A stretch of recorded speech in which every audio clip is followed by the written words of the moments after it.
जैसे ही कोई मर्द अपनी पत्नी की या फिर कोई औरत अपने पति की, कोई भी अपने ससुराल की बुराई करता है और अपने साथ हो रही आप बीती बताता है, तो तुम्हें एकदम से बुरा लगता है। तुम्हें लगता है कि तुम कैसे उस व्यक्ति की मदद कर दो। ये एक साईं भक्त की निशानी है। लेकिन एक बात पता है, थोड़ी सी बुद्धि का भी प्रयोग करो।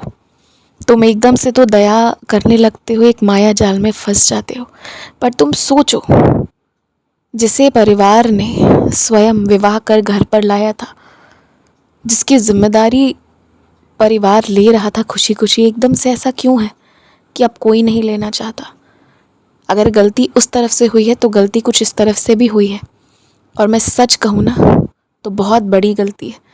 पर यही बात है ना, लोग अपनी गलती नहीं बताते।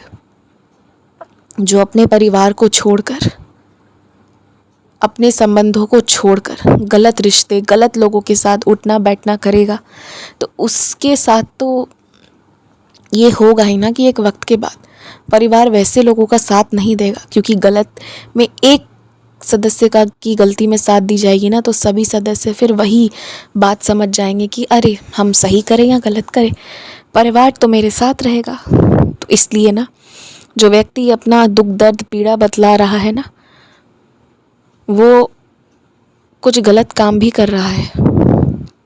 कुछ ऐसी गलती उसने करी है जिससे परिवार के लोगों को ठेस पहुंची है, जिससे उनके आत्मसम्मान को ठेस पहुंची है, जो उनके वसूलों के खिलाफ है। और इसलिए वो इस तरह अलगाव हो गया है।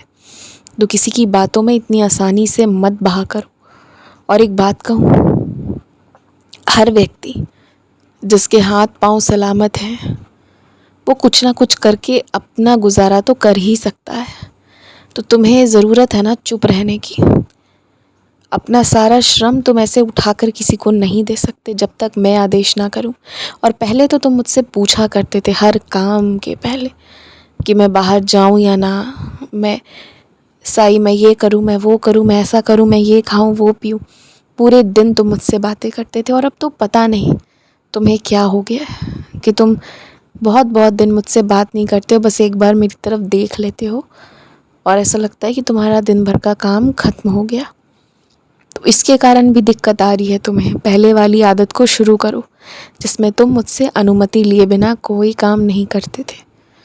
क्योंकि जब तुम ऐसा करोगे ना, तभी इस तरह के लोगों से भी तुम्हारी दूरी अपने आप हो जाएगी। तुम्हें अपने आप कुछ मेरी ऐसी लीलाएं होंगी कि तुम्हें समझ आ जाएगा कौन तुम्हारे लिए सही नहीं है, कौन तुम्हारे लिए उचित नहीं है, और तुम हटा दोगे वैसे लोगों को अपने जीवन से।